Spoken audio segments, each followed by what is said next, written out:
வணக்கம் நண்பர்களே, இது VDL Vlogs வீக்கெண்ட் குட்டி ஸ்டோரிஸ். இந்த வீக்கெண்ட்ல ஆகச் சிறந்த எழுத்தாளர் ஜெயகாந்தனுடைய சிறுகதையை தான் கொண்டு வந்திருக்கிறேன். மௌனம் ஒரு பாஷை. இந்த சிறுகதை இப்படி தொடங்குது. இந்த 5 வருஷங்களா ரவிக்கு தெரியப்படுத்தாம எவ்வளவோ காரியங்கள் நடந்துருச்சு. அவனோட தம்பிகளான முத்துவுக்கும் சோமுவுக்கும் 2 வருஷங்களுக்கு முன்னால கல்யாணம் நடந்தது. அவனுக்கு மூத்த சகோதரி காமாட்சி புருஷன் இறந்து மாமியார் வீட்டோட இருந்தவ புருஷன் சொத்தை பாகம் பிரிச்சுக்கிட்டு கை குழந்தையும் தூக்கிட்டு தாய் வீட்டோட வந்துட்டா. பக்கத்து நகரத்துல வாழ்க்கைப்பட்டிருக்கிற தங்கைகள் பங்கஜமும் இந்திராவும் 2 வருஷத்துக்கு ஒரு முறை தாய் வீட்டுக்கு வந்து 2 குழந்தைகளை பெற்றுட்டு போனாங்க. ரவி தன் முதுகலை தூக்கிட்டு திரிஞ்ச ஆசை தங்கச்சி சுசீலா தாவணி போட்டு பெரிய மனுஷியா கல்யாணத்துக்காக காத்துட்டு இருக்கிறா. 2 மாதங்களுக்கு முன்னால சிங்காரம் பிள்ளைக்கு ஷஷ்டியப்த பூர்த்தி, அதாவது 60வது கல்யாணம் நடந்துச்சு. அப்போதுதான் மௌனம் கலைந்தது போல அழைப்பு பத்திரிகைகள்ல விலாசம் எழுதிட்டு இருந்த புருஷன் கிட்ட வந்து கேக்குறா அலமு ஆச்சி. அவனுக்கு ரவிக்கு கடுதாசி போட்டிருக்கீங்களா?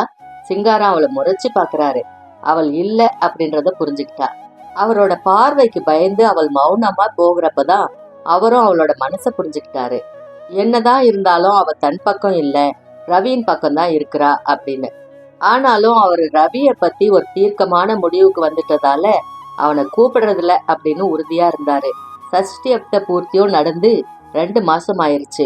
அப்போல்லாம் அவ சந்தோஷமா தான் இருந்தா. ரவி இல்லாத குறை ஏதோ ஒரு சமயத்துல யாரோ ஒருத்தர் உணர்ந்த போது நடந்த சம்பாஷணையை தவிர யாரும் பெருசா யோசிக்கல. அலமு ஆச்சி கூட தான். அவள் மௌனத்தை கண்டு சிங்காரம் பிள்ளை அப்படிதான் நினைச்சாரு. இந்த சமயத்துலதான் 50 வயது கூட முடியாத அலமு ஆச்சி எல்லாத்தையும் வெறுத்துட்டு அரளி வேற அரைச்சி குடிச்சு உயிரை மாச்சிக்கிறதுக்கு 2 நாட்களுக்கு முன்னால துணிஞ்சா. ரவியை இழந்த கவலைதானோ அல்லது காமாட்சி இளம் வயதிலேயே புருஷனை இழந்து வீட்டோட வந்து விட்ட சோகத்தினாலோ, மூத்த மகனுக்கு பிள்ளை இல்லையே அப்படின்ற ஏக்கமா, அல்லது இவையெல்லாம் சேர்ந்த ஒரு விரக்தி நிலையினாலோ, எதுவா இருந்தாலும் இப்படி திடீர்னு தற்கொலை செஞ்சுக்க வேண்டிய காரணம் என்ன? சிங்காரம் பிள்ளைக்கோ வீட்டில் உள்ள மற்றவங்களுக்கோ எதுவுமே புரியல. தெய்வாதீனமாய் உடனே அலமுவின் காரியத்தை கண்டு வைத்தியரை வரவழைச்சு முறிவு மருந்து கொடுத்தாங்க. மாமியார் மருமகள் சண்டை ஏதாவது உண்டோ அப்படின்னு வைத்தியர் ரகசியமா கேக்குறாரு. அவள் வாயை திறந்து பேசினா தானே சண்டை வம்பெல்லாம் வரும். அதெல்லாம் இல்லாத குடும்பம் ஐயா இது அப்படின்னாரு சிங்காரம் பிள்ளை. அப்ப வேற காரணம் இல்ல, உங்க 2வது பையன் இயக்கமா தான் இருக்கும். எதுக்கும் பிள்ளைங்களுக்கு எல்லாம் ஒரு வரி எழுதி போடுங்க, வந்து பார்த்தா அம்மா மனசு கொஞ்சம் மாறும் அப்படின்னு சொல்லிட்டு போனாரு நாட்டு வைத்தியர். சிங்காரம் பிள்ளை மனைவியோட மௌனத்துக்கெல்லாம் அர்த்தங்கள் கற்பித்து பார்த்துதான் அவளோட மனசை புரிஞ்சுக்காம இருந்ததுக்கு ரொம்பவே வருத்தப்பட்டாரு. அவளது இந்த செயலுக்கு காரணம் பூர்ணமாக தான் ரவிய அவகிட்ட இருந்து பிரிச்சிட்டதுதான் அப்படின்னு நினைச்சு அவளுக்காக அப்படின்ற முடிவுல ரவிக்கு கடிதம் ஒண்ணு எழுதி போட்டுட்டு பக்கத்து ஊர்ல இருந்த பெண்களை தானே போய் அழைச்சிட்டு வந்தாரு. இப்போ வீடு நிறைய பெண்களும் பேரன் பேத்திகளும் மருமகன்களும் நிறைஞ்சு இருந்தாங்க. நினைவு வந்ததும் அலமு ஆச்சி முகத்துல அடிச்சுட்டு ஓன்னு அழுதா. இதெல்லாம் என்ன? எல்லாரையும் கூட்டிட்டு வந்து என் மானத்தை ஏன் வாங்கணும்? ஐயோ என் ஜென்மமே அப்படின்னு புலம்புறா. சிங்காரம் பிள்ளை சொன்ன சமாதானம் எதையுமே அவ ஏத்துக்காம அவரை திட்டி தீக்கிறது போல தன்னையே சபிச்சுக்கிட்டா. இப்போ ரவி வந்திருக்கிறான். அவனுக்கு ஒரு கடிதம் எழுதி போட்டது அவளுக்கு தெரியாதே. ரவியோட வருகை ஒருவேளை அவளது துயரத்தை மாத்தலாம் அப்படின்னு சமாதானமானாரு சிங்காரம் பிள்ளை. ரவி வீட்டுக்குள்ள நுழைஞ்சப்போ உள்முற்றத்துல விளையாடிட்டு இருந்த அவனால அடையாளம் கண்டு கொள்ள முடியாத பெரிய குழந்தைகளும் அவன் பார்த்தே இல்லாத சிறு குழந்தைகளும் ரவியை பார்த்து ஆச்சரியமும் பயமும் கொண்டு அம்மா யாரோ வந்திருக்காங்க அப்படின்னு சொல்லிட்டு உள்ள ஓடினாங்க. ரவி அப்படியே ஒரு நிமிஷம் நின்று தன்னை பார்த்து ஓடுற குழந்தைகளை பார்த்து புன்னகை புரியுறான். அப்போது கூடத்து அறையில தூங்கிட்டு இருந்த தாயின் காலடியிலே 2 நாட்களா உட்கார்ந்துருக்கிற சுசீலா மெல்ல கதவு பக்கம் வந்து உடம்ப மறைச்சுக்கிட்டு ஒரு கண்ணை மட்டும் வெளியே தள்ளி எட்டி பார்த்து ரவியண்ணா அப்படின்ற குரல் வெளிவராம உதடுகள் அசைய ஓடி வரா. அவன் கையில் இருந்த சூட்கேஸை வாங்கிட்டு வா அண்ணா அப்படின்னு கூப்பிடும் போது அவளோட உதடுகள் துடித்ததுக்கும் கண்கள் கலங்கியதுக்கும் பிரிவு ஒன்றுதானா காரணம்? சுசி, அடே அம்மா, அடையாளமே தெரியலையே, அம்மாவுக்கு எப்படி இருக்கு அப்படின்னு கேட்டுக்கிட்டே கூடத்தரையை நோக்கி நடக்கவும், இப்பதான் தூங்கினாங்க அண்ணா, எழுப்ப வேணாம், எழுந்தா ஒரே புலம்பலும் அழுகையும் தான். உள்ளவா, நம்ம தோட்டத்துல பம்பு செட்டு போட்டிருக்கே, வந்து பாரு, தட தடன்னு தண்ணி கொட்டும், அதுல குளிச்சா ரயில்ல வந்த அழுப்பெல்லாம் தீர்ந்து போகும் அப்படின்னு அவனோட கையை பிடிச்சு இழுத்துக்கிட்டு போய் ஒரு கையில சூட்கேஸோட முன்னால நடந்தா சுசீலா. அவளோட பின்கட்டுக்கு போறப்போ அவரு வினாடி கூடத்தர வாசல்ல நின்னு தூங்கிக்கிட்டு இருந்த தாயின் முகத்தை பாக்குறான் ரவி. பின்கட்டுக்கு போறப்போ அண்ணன் சுந்தரத்தின் மனைவி ராஜம் மலர்ந்த முகத்தோட, வாங்க தம்பி, வழி தெரிஞ்சதா அப்படின்னு வரவேற்கிறா. குழந்தை பெறாததுனாலோ வேறு ஏதாவது உடற்கோளாறினாலோ இப்படி பருத்து போயிட்டா அப்படின்னு நினைச்ச ரவி, என்ன அண்ணி, உடம்புக்கு ஒண்ணுமில்லையே அப்படின்னு கேலியா சிரிச்சுக்கிட்டே கேட்டான். உடம்புக்கு என்ன குறைச்சல் அப்படின்னு புன்னகையோட சொல்றா அண்ணி. அப்படி சொன்னா போதுமா, டாக்டரா கேக்குறேன். ஆமா, ஒரு தடவை பட்டணத்துக்கு வந்து உங்க ஆஸ்பத்திரியில காட்டணும்னு உங்க அண்ணா கூட சொல்லிக்கிட்டே இருக்காரு. இப்ப நான் போகும்போது என்னோட வாங்கல அப்படின்னு சொல்லிட்டு இருக்கும் போதே தோட்டத்துல இருந்து குழந்தைகள் புடைசூழ வந்தாங்க இந்திராவும் பங்கஜமும். ரவி அண்ணாவா, யாரோ வந்திருக்காங்கன்னு கத்துதுங்க குழந்தைங்க. உங்க மாமாடா அப்படின்னு பெரிய பையனை அவன் கிட்ட இழுத்தா பங்கஜம். அவன் பயந்து திமிரிக்கிட்டு தாயின் பின்னால ஒழிஞ்சுக்கிட்டான். ஏன் அண்ணா அண்ணியை கூட்டிகிட்டு வரல அப்படின்னு குறும்பா கேட்கிறா இந்திரா. இந்திராவோட கேள்விக்கு நாக்க கடிச்சுக்கிட்டா சுசீலா. கூட்டிக்கிட்டு வரலாம், அப்பா அடிச்சு விரட்டினார்னா அப்படின்னு முகவாய சொரிஞ்சுக்கிட்டே சிரிச்சா ரவி. விரட்டுவாரு, நாங்க கேட்க மாட்டோமா, அவ மட்டும் இந்த வீட்டு மருமக இல்லையா அப்படின்னு ஜம்பம் கொட்டுனா அண்ணி. என்ன விரட்டுனதுக்கே கேட்கல, அவளுக்கு தான் கேட்க போறீங்க அப்படின்னு அண்ணிய மட்டம் தட்டி பேசுறான் ரவி. அப்போ அடுக்களை ஜன்னல்ல ஒரு புது முகம் தெரியவே, சரி சரி, வீட்டுக்கு வராத மருமகள் இருக்கட்டும், வந்தவங்களை காட்டலையே அப்படின்றான் ரவி. அப்போ முத்துவோட மனைவி காஃபி கொண்டு வந்தா. இது மீனா, முத்துவின் சம்சாரம் அப்படின்னு அறிமுகப்படுத்தி வைக்கிறா ராஜம். ஜன்னலில் இருந்து அடுக்களை வாசல்ல வந்து நின்ன பெண்ணை காட்டி, இது நளினி, சோமுவோட சம்சாரம் அப்படின்னு சொல்லிட்டு ரவிக்கு அவங்கள அறிமுகப்படுத்தி வைக்க வேண்டிய நிலைக்கு வருந்தியவள் போல பெருமூச்செறிறா. மீனாவின் கையில் இருந்த காஃபியை வாங்கிக்கிட்டு அவளை பார்த்த ரவி, அவள் கர்ப்பிணி அப்படின்றத புரிஞ்சுக்கிட்டு, சீமந்தம் எப்போ அப்படின்னு கேட்கவே மீனா வாயை பொத்தி சிரிச்சுக்கிட்டே திரும்புறா. ஏன், வெள்ளக்காரங்கெல்லாம் புள்ளைக்கு புள்ள சீமந்தம் செய்வாங்களா, இது இரண்டாவது. கண்ணன் எங்கே அப்படின்னு பங்கஜம் திரும்பும் போது மார்பிள ஒட்டி கிடந்த சோற்று பருக்கைகளை தொடச்சி 1.5 வயது குழந்தை ஒண்ணு தூக்கிட்டு வந்தா மீனா. காஃபி குடிச்ச பின்னால ஷர்ட்டை கழற்றி கொடியில போட்டுட்டு முற்றத்து மேடையில உட்கார்ந்தான் ரவி. அவனை சுத்தி எல்லாரும் உட்கார்ந்துக்கிட்டாங்க. ஆமா, அக்கா, அண்ணன், முத்து, சோமு எல்லாம் எங்க, மாப்பிள்ளைகளையும் காணோம் அப்படின்னு கேட்டுட்டு இருக்கும் போதே தோட்டத்திலிருந்து ரவியின் விதவை தமகை காமாட்சி வந்தா. அடே ரவியா, வாடாப்பா, எங்களை எல்லாம் மறந்துட்டியா அப்படின்னு அவன் பக்கத்துல வந்து உட்கார்றா. அவனை அன்போட விசாரிக்கிறா. அவளை பார்க்கும்போது தன்னுள் ஏற்பட்ட சங்கட உணர்ச்சியை மறைச்சுக்கிட்டு புன்னகையோட பேசுறான் ரவி. 1 மணி நேரத்துக்கு மேல அவங்க எல்லாரும் தங்கள் குறைகளையும் துயரங்களையும் கொட்டி தீர்த்துக்கிட்டாங்க. ரவி எல்லாருக்கும் தகுந்த விதத்துல சமாதானம் சொன்னான். எப்பவுமே அதிகம் படிச்சவன் அப்படின்னு எல்லாருக்குமே அவன் மேல அன்பும் மரியாதையும் இருக்கு. அண்ணனும் அப்பாவும் கூட அவன் பேச்சுக்கு மதிப்பு தருவாங்க. அப்படி இருந்த ரவி பெற்றோரை எதிர்த்துக்கிட்டு அந்த வெள்ளைக்காரிய கண்மறைவா போய் கல்யாணம் செஞ்சுக்கிட்டதுல எல்லாருக்கும் அவன் மேல வருத்தம் இருந்த போதிலும் வீட்டு பெண்களை பொறுத்த வரைக்கும் அது ஒரு மிகப்பெரிய குற்றமா இல்ல. என்னமோ ஆசைப்பட்டான், கல்யாணம் செஞ்சுக்கிட்டான், யாருக்கு யாருன்னு கடவுள் விதிச்சிருக்கானோ அப்படித்தானே நடக்கும் அப்படின்னு இலகுவான தத்துவம் அவங்க மனச தேத்திராதா என்ன? ஆமா, நான் தெரியாம தான் கேக்குறேன், தப்பா நினைச்சுக்காத. நம்ம தேசத்து பொண்ணு மாதிரி அடக்க ஒடுக்கமா, மனசுக்கு தகுந்த மாதிரி நடந்துக்க தெரியுமா அவளுக்கு அப்படின்னு காமாட்சி கேட்கும்போது அங்க இருந்த மத்தவங்களுக்கும் இதே சந்தேகம் மனசுல இருந்த போதிலும் அவ என்னவோ அசட்டத்தனமா கேட்டுட்ட மாதிரி சிரிச்சாங்க. எதுக்கு சிரிக்கிறீங்க, அக்கா கேட்டதுல ஒன்னும் தப்பில்லையே. எனக்கு என்னமோ அவள் நிறத்திலையும் பாஷையிலும் நம்ம நாட்டுக்காரி மாதிரி இல்லைன்னு தோணுதே ஒழிய குணத்துல அவள் நம்ம பெண்கள் மாதிரி தான். இன்னும் சொல்ல போனா நம்ம பெண்கள் மாதிரி மொனமொனக்கிறதும் அழுகிறதும் தப்பு கண்டுபிடிக்கிறதும் அந்த மாதிரி குணம் எல்லாம் கிடையாது. அக்கா, நீ என்னோட வந்துதான் பாரு. அவ வெக்கப்படாம தன் மனைவியை பற்றி புகழ்ந்து பேசுறது அந்த கிராமத்து பெண்களுக்கு ஆச்சரியமா இருந்தது. குழந்தை கிழந்தை அப்படின்னு காமாட்சி அடுத்த கேள்வியை முடிக்கும் முன்னாலேயே இல்லை அப்படின்னு பதில் சொன்னான் ரவி. ஏண்டா, இதுக்குள்ள வேண்டாம்னு தான் அப்படின்னு அவன் சொன்னப்போ அவங்க ரகசியமா சிரிச்சுக்கிட்டாங்க. அவனைய பார்த்து மகிழ்ந்துகிட்டு இருந்த காமாட்சி சொன்னா, அம்மா அரளி வேற அரைச்சு குடிக்க போய் உன்னை பாக்குற பாக்கியம் கிடைச்சது எங்களுக்கெல்லாம். இல்லைன்னா இந்த அப்பா தான் உன்னை வர சொல்லி எழுத போறாரா, நீ தான் எங்களை பார்க்கணும்னு வரப்போறியா? ஆமா, என்ன விஷயம், அம்மாவுக்கு என்ன குறை, ஏன் இப்படி பண்ணினாங்க அப்படின்றா ரவி. குறை என்ன குறை? உன் குறையும் என் குறையும் போதாதா? அம்மா குணம்தான் உனக்கு தெரியுமே. ஊமக்கோட்டான் மாதிரி எல்லாத்தையும் மனசுலே வச்சுக்கிட்டு குமரிக்கிட்டு இருக்கோம். 5 வருஷமா பார்க்காத உன்னை அப்பா சஷ்டியப்த பூர்த்திக்காவது பார்க்கலாம், அதுக்கப்புறம் அவர் கோபமும் தணிஞ்சு போயிடும்னு நினைச்சிருக்கு. அந்த நம்பிக்கையும் போயிருச்சு. இப்படி ஏதாவது பண்ணினாலாவது அப்பா குணம் மாறாதான்னு செய்திருக்கோம். அப்பா மேல அம்மாவுக்கு மனசு ரொம்ப வெறுத்து போச்சு. இப்ப கூட அவரை கண்டாதான் அழுகையும் புலம்பலும் அதிகமாகுது. பாவம், அப்பா என்னதான் வீம்பு பேசினாலும் அம்மா உசுருக்கு ஆபத்துன்னு தெரிஞ்சு பதறி போனாரு. இப்ப திண்ணையை விட்டு உள்ள வர்றதே இல்ல. கூடத்து அறைக்குள்ள போறதுக்கே பயப்படுறாங்க அப்பா. என்ன இருந்தாலும் இந்த அம்மா இப்படி ஒரு அக்கிரமம் பண்ணி இருக்கவே வேணாம். ஊரார் என்ன பேசிக்கிறாங்க தெரியுமா? மருமகள் கொடுமைன்னு கதை கட்டி விடுறாங்க.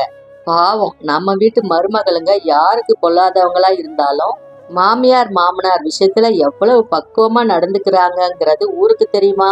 என்னவோ கடவுள் புண்ணியத்துல அம்மா பழி ஏற்படுத்தாம பொழைச்சிடுச்சு அப்படின்னு காமாட்சி சொல்லும் போது, இதுக்கெல்லாம் நானா காரணம் அப்படின்னு குழம்பி உக்காந்தான் ரவி.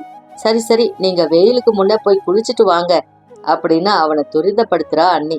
சுசீலா தயாரா எடுத்து வச்சிருந்த சோப்பு பெட்டியும் டவலையும் எடுத்துக்கிட்டு தோட்டத்து பக்கம் போன ரவி 5 வருஷங்கள்ல தோட்டத்துல ஏற்பட்டிருக்கிற மாறுதல்களை ஆச்சரியத்தோட பாக்குறான். அவன் மனசை ரொம்பவே கவர்ந்தது அந்த பலா மரம் தான். 5 வருஷங்களுக்கு முன்னால வெறும் மரமா நின்றுட்டு இருந்த அந்த பலா இப்போ அடிமரம் எல்லாம் திண்டு முண்டான காய்கள் காய்ச்சி தொங்க கிளை பரப்பி பிரம்மாண்டமாய் நிக்குது. கிளைகளை விட அடிமரத்தில் தான் காய்கள் அதிகமா இருந்துச்சு. அந்த காய்களின் சொரசொரப்ப தடவி பார்த்தே சுளையின் இனிப்ப கற்பனை செஞ்சுக்கிட்டான் ரவி. போகும்போது கொண்டு போகலாம், அவளுக்கு பலாப்பழம் ரொம்ப பிடிக்கும் அப்படின்னு தன்னோட மனைவியை பத்தி நினைச்சுக்கிறான். தன் அண்ணனுக்கோ தம்பிமார்களுக்கோ மாப்பிள்ளைகளுக்கோ தன் மீது வருத்தம் ஏதும் இல்லை அப்படின்னு எல்லாரும் உட்கார்ந்து சாப்பிடும் போதே உணர்ந்துக்கிட்டான் ரவி. அவனோட பேசவும் சாப்பிடவும் மறுத்துவிட்ட தந்தை வீம்பு இன்னும் தளரல அப்படின்றத புரிஞ்சுக்கிட்டான். மத்தியான சாப்பாட்டுக்கு பின்னால கூடம் நிறைய எல்லாரும் உட்கார்ந்துருந்தாங்க. 2 மாப்பிள்ளைகளோட சிங்காரம் பிள்ளை திண்ணையில உட்கார்ந்துருந்தாரு. அந்த பாவி மனுஷன் உன்னையும் வரவழைச்சிட்டாரா? அட தெய்வமே, என்னை ஏன் இப்படி எல்லாருமா சேர்ந்து அணு அணுவா வதச்சி கொல்றீங்க அப்படின்னு அழுகிற குரல்ல அலற அலமாச்சியின் குரல் உள்ளே இருந்து ஒலித்தது கேட்டு சிங்காரம் பிள்ளையும் மாப்பிள்ளைகளும் திடுக்கிட்டு எழுந்தாங்க. சிங்காரம் உள்ள ஓடினாரு. ரவி வந்தா அவன் திரும்பவும் குடும்பத்துல ஒருத்தனா இருக்கிறத பார்த்தா அலமாச்சியின் மனம் மாறும் அப்படின்னு நினைச்சவங்க எல்லாம் வியர்த்து விதுவித்து நிக்க, ரவியை கண்டதும் அலமாச்சி முகத்துல அரைஞ்சுக்கிட்டு கும்முறி அழுதவாறு படுக்கையில புரள்றத சிங்காரம் பிள்ளை ஓடி வந்து பார்த்து ஒன்னும் புரியாம நிக்கிறாரு. அம்மா, நான் எங்க இருந்தாலும் உன் அன்பு என் மேல குறைவில்லாம இருக்குங்கிற தைரியத்துலதான் உன்னை பிரிஞ்சு இருக்கேன். அப்போவெல்லாம் நீ பேசாம மௌனமா இருந்துட்டு இப்ப இந்த மாதிரி உன் உயிரையே போக்கிக்க ஏமா முயற்சி பண்ணுன? அம்மா, நான் வந்தது உனக்கு பிடிக்கலையா? என்னை பார்க்கவே உனக்கு மனசு இல்லையா அப்படின்னு அவளோட படுக்கையில உட்கார்ந்து அவள் கைகளை பிடிச்சுக்கிட்டு கெஞ்சுறான் ரவி. அவனோட வார்த்தைகள் அவள் குழம்பலையும் அழுகையும் குறைச்சிருச்சு. ஆனாலும் குழந்தை போல விம்ரா. கண்ணீரோட இவனை பார்த்து மௌனமா சிறு குரல் பாய்ச்சி அழுறா. உங்க யார் மேலயும் எனக்கு வருத்தமோ கோபமோ இல்லடா கண்ணா, நான் தான் பாவி அப்படின்னு அவன் கைய பிடிச்சுக்கிட்டு புலம்புறா அலமாச்சு. அவ அழுது ஓயிற வரைக்கும் அவ பக்கத்துல உட்கார்ந்துருந்தான் ரவி. அவளோட மனசை மாத்தி குடும்பத்துல இப்போ சில நாட்களா ஏற்பட்டிருக்கிற இருக்க உணர்வை அவன் தளர்த்தி வைப்பான் அப்படின்ற நம்பிக்கையில எல்லாரும் சிங்கார பிள்ளை உள்பட கூடத்துல காத்துட்டு இருந்தாங்க. அம்மா, இப்ப உன் மகன் வந்திருக்காங்கிறத மறந்துட்டு டாக்டர் அப்படின்ற முறையில பேசணும். எங்க கைய நீட்டு அப்படின்னு அவளோட நாடிய பரிசோதிக்க ரவி முனையும் போது, வேண்டாண்டா ரவி அப்படின்னு அழுதா அலமு. அமைதியா இருக்கணும் அப்படின்னு அவளை எச்சரிச்சுட்டு ஆழ்ந்த சிந்தனையோடு அவள் நாடிய பரிசோதிக்கிறான். அதுக்கப்புறம் அவளோட இமைகளை விலக்கி கண்களை பாக்குறான். லேசா சிரிச்சுக்கிட்டு வாசல் படியில நின்றுட்டு இருந்த சுசீலாவை போக சொல்லி சைகை காட்டிட்டு அறை கதவை மூடி அம்மா கிட்ட ஏதோ அந்தரங்கமா விசாரிக்கிறான். அந்த அறைக்குள்ள இருந்து ஆத்திரமும் புலம்பலும் ரவியோட சமாதான குரலும் வெளியே கேக்குது. ரவி, என் மானத்தை காப்பாத்துடா, கடவுள் தான் உன்னை இங்க அனுப்பிச்சிருக்காரு. அம்மா, சும்மா இருமா, கண்டபடி உளராத. இப்ப என்ன மானம் போயிடுச்சு? பைத்திய மாதிரி இதுக்காக போய் உயிரை மாச்சுக்கிறதா? அம்மா, இதுவே வேற நாட்டுலனா எவ்வளவு கௌரவத்துக்கும் பெருமைக்கும் உரிய விஷயம் தெரியுமா? நீ ரொம்ப புண்ணியம் பண்ணித்தான் இருக்கணும். பொறாமையில யாராவது கேலி பண்ணினாக்க பண்ணிட்டு போட்டுமே. அம்மா, இந்த தாய்மைதான் ரொம்ப சிறப்பானது. ஐயோ அம்மா, இதுக்காகவா நீ இப்படி ஒரு காரியம் பண்ண? அம்மா அம்மா அப்படின்னு சிரிச்சுக்கிட்டே ரவி வெளியே வர முன்னால கூடத்துல மத்தவங்களோட நின்னுட்டு இருந்த சிங்காரம் பிள்ளை தோட்டத்து பக்கம் நழுவிட்டாரு. விஷயம் எல்லாருக்கும் புரிஞ்சிருக்குமோ அப்படின்னு உள்ளங்கைகளை சேர்த்து இறுக்கிக்கிட்டு, ஒரு குட் நியூஸ், நம்ம அம்மா நமக்கு ஒரு தம்பியோ தங்கச்சியோ தரப்போறாங்க அப்படின்னு சொன்னதும் அங்கிருந்தவங்க மத்தியில ஒரு அசிங்கமான மௌனம் நிலவுது. கூடத்து பெஞ்சில உட்கார்ந்திருந்த மாப்பிள்ளைகள் 2 பேரும் சிரிச்சாங்க. அந்த சிரிப்பு அலமு ஆச்சின் உடல் முழுதும் ஊசியா வந்து தைக்குது. இதுல ஒருத்தன் சொல்றான், சரிதான், கல்யாணமாகி 2 மாசமாச்சு, இன்னும் கொஞ்ச நாள்ல வளக்காப்பு நடக்கும். இதுல கேலிக்கோ சிரிப்புக்கோ ஒண்ணுமில்ல. எத்தனையோ குடும்பத்துல தாயும் மகளும் ஒரே சமயத்துல பிரசவிக்கிறது இல்லையா? அம்மா 16 வருஷமா சுசீலாவுக்கு அப்புறம் குழந்தையே இல்லாம இருந்துட்டு இப்ப இருக்கிறதுனால உங்களுக்கு எல்லாம் ஆச்சரியமாகவும் அவமானமாகவும் இருக்கு. அவங்களும் நீங்களும் இனிமே இல்லை அப்படின்னு முடிவு பண்ணிட்டதுதான் இது ஒரு அதிசயமா தோன்றதுக்கு காரணம். உண்டுங்கிறத இல்லைன்னு முடிவு பண்றதுக்கு நாம யாரு? நம்ம முடிவு தப்பா போனா அதுக்காக நாம தான் வைக்கப்படணும். என்னை பெற்றவள் இந்த வயசிலும் பெண்மையின் பிறவிக்கே அர்த்தமாய் ஒரு தாயாய் விளங்குறதுல எனக்கு சொல்ல முடியாத பெருமை உண்டாகுது தெரியுமா அப்படின்னு ஆனந்த உணர்வுல சொல்லிட்டு இருக்கும் போது தன் அண்ணி முகத்தை முறுக்கிக்கிட்டு உள்ள போறத கவனிக்கிறான் ரவி. அவளுக்கு அவளோட கஷ்டம். டேய், என்கிட்ட வந்து விளையாடினீங்கன்னா கம்பு முறிஞ்சு போகும் அப்படின்னு தோட்டத்துல சோமுவையும் அவன் கூட இருந்த பேர குழந்தைகளையும் கைத்தடையால விரட்டிட்டு இருந்தாரு அப்பா. சோமு எப்பவுமே அப்பா கிட்ட தாராளமா பழகி விளையாடுவான். என்ன இருந்தாலும், டேய் சோமு, என்ன அங்க அப்பா கிட்ட அப்படின்னு ரவி சத்தம் போட்டான். ஒண்ணுமில்ல அப்படின்னு சோமு அப்பா கிட்ட இருந்து பின்வாங்குறான். 2 நாள் ஆச்சு. வீட்டுக்குள்ள திடீர்னு ஒரு வித சங்கடமான மௌனம். யாரும் ஒருத்தருக்கு ஒருத்தர் பேசிக்கிறது இல்ல. அந்த மௌனத்துல ஒவ்வொருத்தர் கண்களிலும் 1000 குத்தல் பேச்சுகளும் குதர்க்க மொழிகளும் பிரதிபலிக்குது. அலமு ஆட்சியை விட அதிகம் பாதிக்கப்பட்டவங்களா வெக்கி நாணி கிடந்தாங்க காமாட்சியும் சுசீலாவும். மௌனம் மௌனம் மௌனம். அப்பா, இது இவ்வளவு கொடிய பாஷையா? ஊரும் ஊரை மட்டும் சொன்னால் போதுமா? உற்றார் உறவினரும் அவர்களை மட்டுமா? பெற்ற பிள்ளைகளும் சி, இவர்களின் கீழ்த்தரம் சொல்லி முடியாது. தாயை பார்த்து கேலி செய்த ஒரு பிறவியா அப்படின்னு மனசுக்குள்ள கொதிக்கிறான் ரவி. இதுக்கெல்லாம் அஞ்சியா அம்மா சாக துணிஞ்சா அப்படின்ற உண்மை அவனோட கண்களை கலங்க வச்சிருச்சு. வீட்டில் இருக்கிற எல்லாருமே அவளை மௌனத்தால கொல்றத அவனால சகிச்சுக்க முடியல. அப்பா கிட்ட வந்தான். அப்பா, என்னை மன்னிக்கணும். அம்மாவோட மன கஷ்டம் எனக்கு புரியுது. நம்ம ஜனங்கள் இன்னும் வளரல. தாய்மையை கூட மதிக்க முடியாத பேதைகளா அவங்க இருக்காங்க. இங்க அவங்க இருக்கிறது ரொம்ப கஷ்டம். அவங்க என்னோட வந்துடட்டும் அப்படின்னு துரத்தப்பட்ட மகன் தந்தை கிட்ட போய் கேட்கும்போது அவன் மேல பாசமும் பெருமையும் இருந்தாலும் பழைய வீம்போட முக திருப்பிக்கிட்டு, உன்னை பெத்தவ தானே, ஏன் உத்தரவு என்ன, வந்தா கூட்டிக்கிட்டு போ அப்படின்றாரு. ரவி ஒரு நாள் முழுவதும் தாய்கிட்ட உட்கார்ந்து நிலைமைகளை விளக்குறான். அவ ரொம்ப நல்லவாம்மா, நீ தனியாவே இருக்கலாம். அவங்க நாட்டுல இதெல்லாம் ரொம்ப சகஜம், பெருமைக்குரிய விஷயம். நீ அவளோட பழகினா அப்புறம் பிரியவே மாட்டேன். ஏண்டா, பாஷை தெரியாத அவகிட்டையும் வந்து அவமானப்பட சொல்றியா அப்படின்னு அழுதா அலமு ஆச்சு. ஏம்மா, இப்ப இங்க உன்னை அவமானப்படுத்துறவங்க எல்லாம் எந்த பாஷையில பேசுறாங்க? வாயை திறக்காம தானே எல்லாம் நடக்குது. அந்த மாதிரி ஒரு அன்பையும் மரியாதையும் காட்ட முடியாதா? ஒருத்தரை நிந்திக்கிறதுக்கும் நேசிக்கிறதுக்கும் பாஷை வேணுமாம்மா அப்படின்னு அவன் சொன்னது அவளுக்கு புரிஞ்சது. அவள் அவனையே பார்த்தா. பிறகு அவன் கைகளை பிடிச்சுக்கிட்டு அழுதா. தெருவுல வண்டி வந்து நிக்குது. எல்லார்கிட்டயும் சொல்லிக்கிட்டது பின்னால வீட்டு அங்கத்தினர்கள் எல்லாரும் தெருவுல வந்து நிக்க உள்ளிருந்து வந்த அலமு ஆச்சி வண்டியில வந்து ஏறுறா. அவ பின்னால வந்த ரவி சூட்கேஸ வண்டியில வச்சுட்டு திரும்பி வந்து அண்ணி ராஜத்து முன்னால நிக்கிறான். அப்போ பால் ஒழுக ஒழுக 2 பலாப்பழங்களை வெட்டி எடுத்துக்கிட்டு, என்ன அண்ணா, கேட்டுட்டு எடுத்துக்காம போறியே அப்படின்னு ஓடி வந்தான் சோமு. ரவியின் மனசுல அடிமரம் எல்லாம் காய்த்து கிளைகளை வெறுமே பரப்பிக்கிட்டு நிக்கிற பலாமரம் பிரம்மாண்டமா நிக்குது. அண்ணி, நம்ம தோட்டத்து பலாமரம் பார்த்திருக்கீங்களா?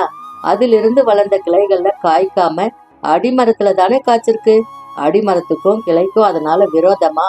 காய்த்ததுனால கிளைக்கு ஆதாரம் அடிமரம்ங்கிறது மாறிடுமா அப்படின்னு ஏதோ சொல்ல வந்தவன் நெத்திய தேய்ச்சிக்கிட்டு ஒரு வினாடி நிக்கிறான். சரி, நீ சீக்கிரம் அண்ணாவை கூட்டிக்கிட்டு பட்டணத்துக்கு வா. அடுத்த வருஷம் உன்னை நான் வந்து கூட்டிக்கிட்டு போகணும். ஆமா அண்ணி, நீ நினைக்கிற மாதிரி இல்ல, அம்மா நினைச்ச மாதிரி தாய்மை ஒரு குற்றம் இல்லை அப்படின்னு சிரிக்கிறான் ரவி. அந்த சமயத்துல வண்டியில இருந்த அலமு ஆச்சுக்கிட்ட போய் என்ன சொல்லி வழி அனுப்புறதுன்னு தெரியாம மௌனமா நின்னுட்டு இருந்தாரு சிங்காரம் பிள்ளை. அலமுவும் சிங்காரம் பிள்ளையும் ஒருத்தர் மௌனமா பாத்துக்கிட்டாங்க. அப்பா, நான் போயிட்டு வரட்டுமா? அம்மாவை பத்தி நீங்க ஒன்னும் கவலைப்பட வேணாம், நான் கவனிச்சுக்கிறேன், வரட்டுமா அப்படின்னு கை கூப்பிட்டு வண்டியில ஏறி உட்கார்றான் ரவி. சிங்காரம் பிள்ளை அப்பவும் அவங்க கிட்ட பேசல. பேச வாயோ வார்த்தைகளோ இல்ல, இதயம் மட்டும் கண்கள்ல தெரிஞ்சது. வண்டி தெரு முனையில் திரும்புற வரைக்கும் ரவியையும் அலமாச்சியும் பார்த்துக்கிட்டே தெருவுல நின்னுட்டு இருந்தாரு சிங்காரம் பிள்ளை. இந்த கதை இதோட முடியல. இதோட தொடர்ச்சியா கிழக்கும் மேற்கும் அப்படின்னு இன்னொரு சிறுகதையும் எழுதியிருக்காரு. இந்த கதையோட அடுத்த பகுதியை இன்னொரு சிறுகதையில பார்க்கலாம். அது வரைக்கும் உங்களிடமிருந்து நன்றி கூறி விடைபெறுவது VDL Vlogs VDL. நன்றி, வணக்கம்.